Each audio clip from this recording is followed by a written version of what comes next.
بسم الله الرحمن الرحیم. تیر سبق کې د الحاد تاریخي پس منظر هغه تاسو سره ذکر کو او دا خبره مو ذکر کړه چې په اعتبار د زمانه سره الحاد په څو قسمه باندې ده. نو تاسو دا خبره ذکر کړله چې الحاد په اعتبار د زمانه سره په دوه قسمه باندې ده. یو ته ویل کېږي الحاد قدیم او بل ته ویل کېږي الحاد جدید. بیا د الحاد قدیم دا څنګه موجود په کم شکل صورت کې موجود نو دا غي دغه تاریخي پس منظر کې تاسو ته پته ولګیدا چې الحاد قدیم سم منظم شکل او صورت نه لرلو بلکې انفرادي تور د بعض خلقو ذهنونه هغه الحادي فکر حامل او دا غي فکر چون الحاد طرف ته وو. اوس چې موږ کم دور کې ژوند کوو نو دته د الحاد جدید دور ویل کېږي. دیتا ماډرن ایتیزم ویل کېږي یا نیو ایتیزم ویل کېږي. نو لہذا موږ لره الحاد جدید هغه پیژندل چې دا د کم وخت نه شروع شوی وو د دې اسباب څنګه وجود تراله او بیا د دې پر د عمل کې کار کول د اسلام جنډه بلندول د مذهب دفاع کول بیا خصوصا د اسلام دفاع کول دا پکار دي. نو دا خبره ذهن تراولای چې موږ په کم دور کې پاتې کیږو دیته د الحاد جدید دور ویل کیږي. سوال دا ذهن ترازی چې دا الحاد جدید د کم وخت نه شروع شوی دی. نو که په تاریخي لحاظ سره ته نظر واچوي نو یو څو صدۍ مخکې په یورپ کې د دې هغه بنیاد به تاسو ته خودل کېږي او د دې بنیاد به تاسو بیا معلومول یعنی پیژنئ. د دې بنیاد د یورپ سره د یو څو صدۍ مخکې هلته کې موږ ته میلاویږي. اوس یورپ کې څنګه دا الحاد وجود ته رالی نو د دې دپاره دا خبره یاد ساته چې د دریو وجوهاتو په بنیاد د دریو خبرو په بنیاد باندې دا الحاد وجود تراغله الحاد جدید. اول نمبر د یورپ کې د اهل کلیسا دغه شانته د اهل چرچ د ساينسي ذهن لرونکو ساينسي علوم لرونکو خلقو سره جبر دغه شانته کې د تحقیقي خلقو سره جبر او ظلم داغي رای دبول دا یو سبب د الحاد د پیدا کېدو. دویم نمبر دا چې د هغه خلقو ساينسي علوم نه دومره به لری کېدل چې داغي دشمنی ور سره شروع سول د کلیسا د ساينسي خلقو سره نو هغه سبب وګرځیدو د جبر او دغه جبر چون دا بیا سبب وګرځیدو د الحاد. دا اولنۍ وجه ولا چې ما تاسو ته ذکر کړل. دویمه وجه صدا دویمه وجه دا ده چې بعض خلق روسته چې بیا کم پیدا شو پر رد د کلیسا کې د اهل کلیسا کې نو هغه خلقو صرف او صرف حق چې وګڼو هغه چې صرف او صرف ثابت او سچ سیز ګڼلو نو هغه په ساينسي اصول سره یو سیز منل یو سیز مشاهدي او تجربي ته راتلو نو اغي دغه تصدیق کو چې دا سچ ته دا رښتیا دي او چې نه راتلو نو دا به غلط ګڼلو. دا دویمه وجه. دریم نمبر په دغه یورپ کې مختلفي فلسفي پیدا کېدل مختلفي فلسفي وجود تراتل دغه فلسفو فروغ چې نو دا هم د الحاد په یورپ کې سبب وګرځیدو او په یورپ کې د دې درې وجوهاتو په بنیاد الحاد پیدا شو. کله چې الحاد په دغه وجوهاتو په بنا باندې پیدا شو بیا وروسته د دې فروغ میلاو شو په یورپ کې او د یورپ نه ورو د تعدی کولا دا روانو نو بیا اسلامی ممالکو ته مسلم کنټریز ته چې ده نو دا الحاد اگر ورسیدلو. اوس درې وجوهات من بیان کړل چې د کلیسا جبر او ظلم دا د الحاد سببونه د دې څه معنا او مقصد وضاحت صدا نو دا خبر یاد ساته چې په دریمه صدۍ د عیسوي کې چې کله عیسایت ته هغه مقبولیت عامه حاصل شو یعنی هر سړی عیسایت قبول کو دغه وخت کې د روم بادشاه قسطنطین چې دی نو هغه هم راولګېدو او دغه عیسائی مذهب یعنی عیسایت یې قبول کو. او کله چې د عیسایت قبول کو نو ظاهره خبره ده چې بادشاه هغه یو مذهب والا شي، هغه یو داسې فکر والا شي، نو بیا د هغه فکر د هغه مذهب راج وي په دغه ملک باندې، په دغه خطه باندې. نو چې قسطنطین بادشاه دغه عیسایت قبول کو نو د دین وروسته چرچ ته یعنی کلیسا ته یو مضبوط سیاسی او مذهبي طاقت هم میلاو شو. او چې کله سیاسی طور او دغه شانته کې د مذهبي ادارې په تور باندې دته یو قوت هغه میلاو شو، نو د دې اثر رسوخ مزید سیوا شو. دی شروع وکړه دغه سیاسی قوت، حکومتي حفاظت او قوت د دې یو غنیمت وګڼو. نو اول کې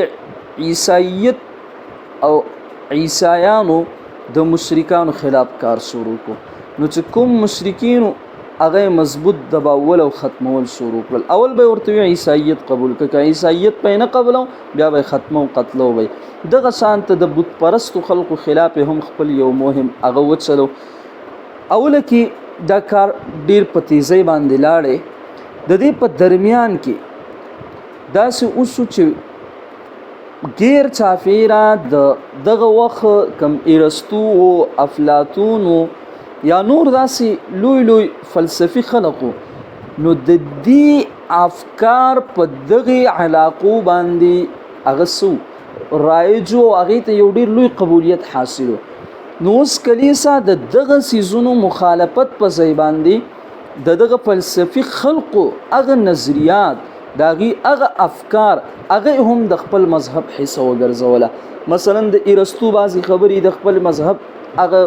حصہ وګرځوله، بعضی د افلاطون خبرې. اوس دلته کې عیسایت خدا سي وو چې دې ته نسبت هغه د یو دینی او آسمانی کتاب طرف ته نسبت او د یو مذهبي عقیدې فالوور زو. خو چې کله دا خبر رااله چې دی د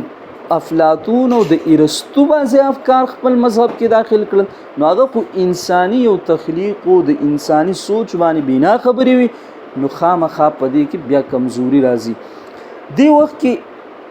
دا کم حکومت چې ګرځېدلی و، نو دا حکومت یورپ چې دی ته تیوکریسی یعنی صرف مذهبي حکومت په دې وخت کې او مذهبي حکومت هغه قائم شوی و. دی داسې وکړل چې په دوو خبرو باندې کار وکړو. اول نمبر خو داسې وکړل چې اختلاف رائے چې د دای کلی طور مسترد کړه. اختلاف رائے به هیڅ چاته حق د دې خبرې نه ورکو چې تسوس کاته د کلیسا سره د عیسائی مذهب سره هغه اختلاف ترای وساتي نه، مکمل طور به د عیسایت من چې څومره مسائل ابته منی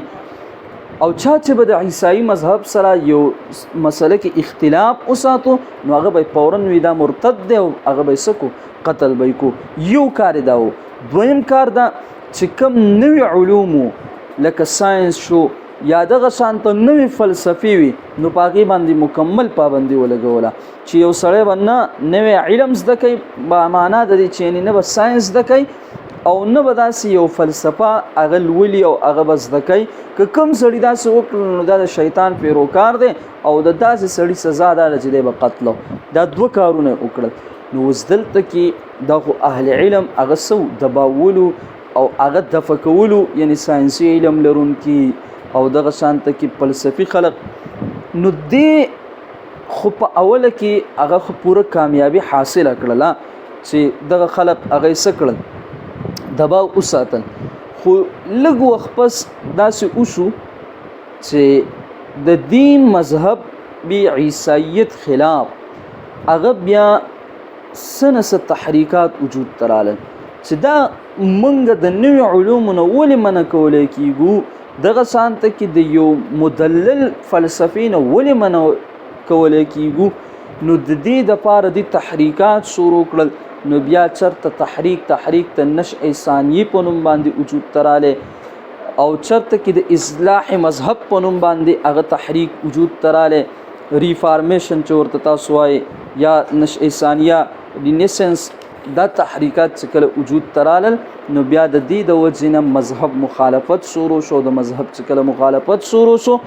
نو بیا د دې په ضد کې الحاد هغه وجود تراله خو د دې نه مخکې دا خبره یاد ساتل چې کلیسا د ډیرو ساينسدانانو سره هغه سختی هم کړې و ظلم جبر ور سره کړو مثلا برونو یو ساينسدانو دغه وخت د نظریه د یو ساينسي مفکر او دغه افکار لرونکو سره نو د یو نظریه پیش کړه چې نور چې دی دا د نظام شمسی هغه مرکز دی او دغه شانت کې کائنات چې دی نو دا یو لامحدود سیز دی د دې د لامحدودیت باندې یقین لرو دغه شانت کې دی برونو چې دی د حضرت مسیح علیه السلام یعنی د عیسی علیه السلام د الوهیت نه انکار وکړو دغه شانت کې د روح ته حلول نه انکار وکړو او دغه کلیسای کوم نظریات شو نو داغي مخالفتونو شروع کړل دا برونو نو کلیسا دا ساينټیست شو دا ساينسدان شو دا گرفتار کو وکاله دې په قید کې اوساتو او اخیر دا چې په 1400 صدۍ کې دا سړی سکو هغه په اور کې اوس وزم نو چې ته د یو ساينسي سړي سره د یو مفکر سړي سره هغه داسې رویه وساتي نو دا بیا په علاقه کې د بې امنۍ او د مخالفت یو اړخ جوړیږي دغه شانت کې مثلا یو بل ساينټیست دی ګلیلی چې دی نو د داسې نظریات پیش کړل مثلا د دې برونو د نظری تایید کو دم دا خبره وکړه چې مثلا زمکه چې د نو دا د نظام دغه چې دی یعنی مرکز نه دی بلکې د انور چې دی نو دا د هر سیز مرکز دی نو کلیسا چې دی اغي په دی ګلیلیو باندې هم داسې مقدمات او چلول چې کلیسا د دې خپل کم ګلیلی چې دی د دې خپل نظریاتونه هغه توبه طایب شو د خپل نظریات پرې خودل ولې کنه پرې خود نو څنګه چې د برونو سره هغه په اور کې سوزو دغه شانت کې د هم سزای موت په دې طریقو چې دی هم بیا سوزو یا دغه نه یو ته سخت سزا ورکوله یا جوهانس کیپلر دا هم یو دغه وخت چې ماهر فلکیات او ریاضیدانو د چې دی نو د سیارو د حرکت متعلق چې کوم قوانین دي نو دا د پیش کړي وو د دې خبري وضاحت کړو نو دا خبره ثابت کړله چې دا سیاري چې دي نو دا په بیزوي مدار سره چې کم دی د نور نه غیر چاپیره سکیږي چورلی د ارسطو د نظریه خلاف وکړه یعنی د ارسطو چې کوم نظریه نو دای خلاف نظریه پیش کړله او کله چې د هغه خلاف نظریه پیش کړه نو وست ارسطو نظریات خو کلیسا په خپل مذهب کې داخل کړو دا مقبولیت عامه د وجنه نو معنا دا په دې وخت کې چې د ارسطو د نظریاتو خلاف کول دا خدا سی وو چې دا د کلیسا خلاف وکړه نو کلیسا چې د نظریاتو د ختمولو او د په دباو کې د ساتلو هغه کوشش وکړو خو د نظریات چونو هغه داسې دغه پاتې نشو بهر کې دغه مشنمونه از خرواری ما دا پیش کړل چې د ګلیلیو سره د کوم رویه ساتلې و کلیسا یا دغه شان جوهان کیپلر سره یا دغه شان ته کې د برونو سره نو دغه ساينسي خلکو سره سو کو داسې رویه ساتل نو د دې په رد کې به خامخاسه تحریکات راوچتېدل نو چې خلکو دا ولیدل نو بیا د نشئه ثانیه چې کوم دا رینیسنس تحریک ته دا وجود تراله یا د ریفارمیشن اصلاحي مذهب چې کوم تحریک ته دا وجود ترالل او د کلیسا خلاف مکمل دغه چې کلیسا کوم نظریات دغه مخالفتونه هغه شروع شو خو ابتداءً د خدای د وجود نه انکار نه دی ابتداءً ډیزم هغه ستراله وجود تراله بهر کې د دې ځای پوری چې د کلیسا د دې جبر د وجنه الحاد شو هغه وجود تراله چې د دې په ضد کې دا شو هغه پیدا شو دویم دا چې بعضی خلق هغه دا سرال چې هغه ساينسي کوم رولز دي یا کوم ډومینز دي یا کوم اپیسټمالوجي اف ساينس ده، یعنی د ساينس چې کوم ذریعہ د علم ده. نو ساينس خو اول یو څه وکړه، مشاهده وکړه، بیا دغه ایکسپریمنت وکړه، د تجربې نه وروسته دغه د حقیقت او د عدم حقیقت پس کې ته اعلان کې او دا به خبره وکړي چې دا ثابت ده، دا نه ده ثابت.